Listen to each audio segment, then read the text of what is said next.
Hi guys, I wanted to show you how you can quickly organize all of this digital stuff that you are getting. It's pretty easy to get overwhelmed. So I wanted to show you how to create a folder and make sure that you're putting things in your folders to stay organized.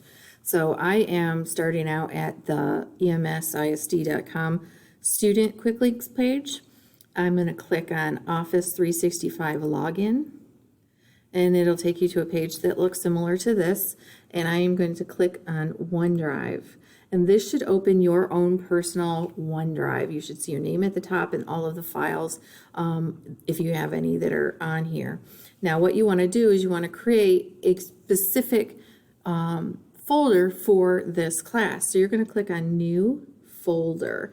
And if you're in Pre-AP, you're going to call it Pre-AP Biology. If you're in AP, you call it AP Biology. You can also do this for all of your classes to stay organized. And that's it. And so you'll see that down here, Pre-AP Biology. So you're going to want to make sure that anytime you get something in email for a class, you stick it in the folder. Anytime you complete an assignment and upload it, you save it to this folder so that all of your assignments for biology are in one folder, all of your assignments for math are in one folder, and that'll help you stay organized. All right, guys, bye for now.